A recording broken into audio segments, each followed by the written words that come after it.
Until 1950, the skies over the western United States were virtually uncontrolled.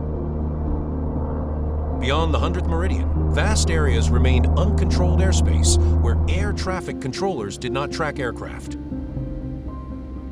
On June 30th, 1956, two airliners departed from Los Angeles Airport. At 9:01 a.m., TWA Flight 2, a Lockheed Super Constellation with 70 people aboard under Captain Jack Gandy. 3 minutes later, United Flight 718, a Douglas DC-7 with 58 passengers under Captain Robert Shirley. In those days, aircraft did not communicate directly with controllers. Instead, pilots contacted their airline's radio operators, who then relayed messages to control centers. This outdated system turned every request into a game of telephone. At 9:21 a.m., Captain Gandy requested permission to climb to 21,000 feet to get above the storm clouds building over Arizona. The controller denied the request because United 718 was already flying at that same altitude. Captain Gandy then requested an alternative, 1,000 on top of the clouds.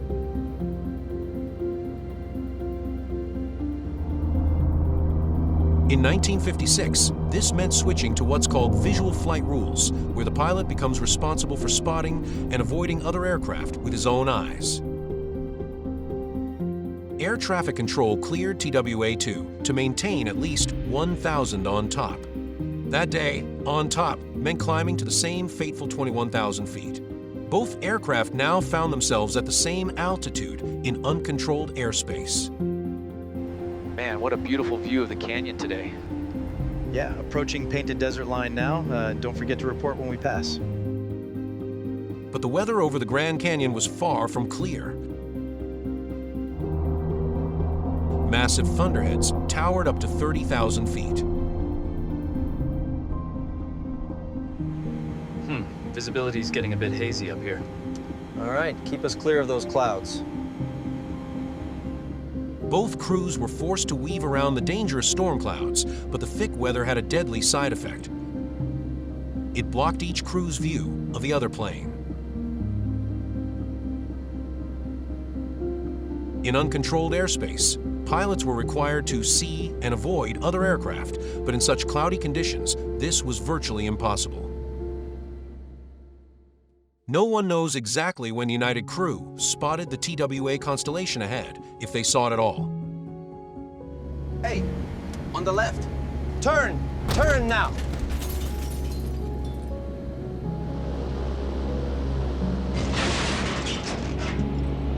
Perhaps they emerged from behind a cloud to find it directly in their path, appearing when it was already too late to react.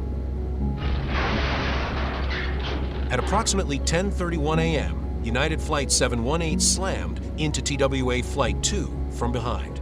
The DC-7's left wingtip struck the Constellation's tail section and sliced through the rear of the plane, while its spinning propeller tore open the cargo compartment.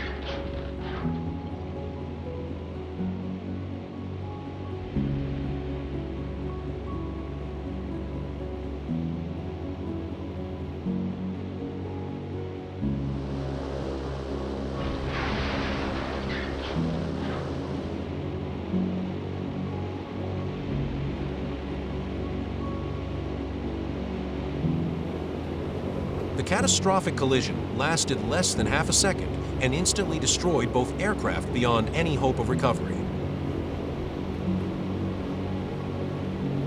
We're going down!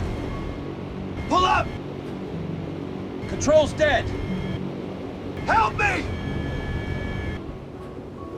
The Constellation's entire tail section broke away, sending the plane into a near vertical dive from 21,000 feet.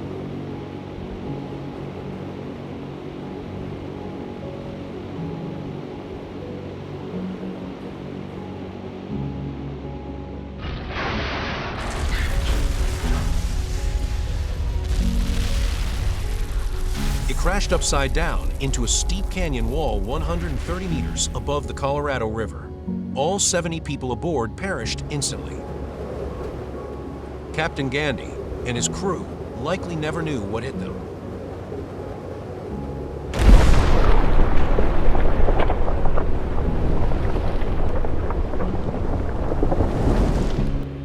United 718 faced a slower but equally hopeless fate. Having lost 6 meters of its left wing, the crippled DC-7 entered an uncontrollable spiral descent toward the canyon below. Only one brief, desperate radio message reached the outside world. Salt Lake 7118, here we are going in. Pull up! Pull up!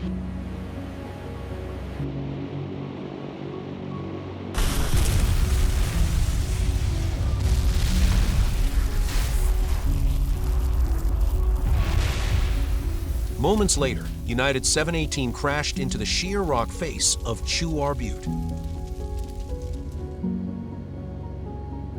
Burning wreckage bounced off the cliff and tumbled into a deep crevasse. All 58 passengers and crew were lost.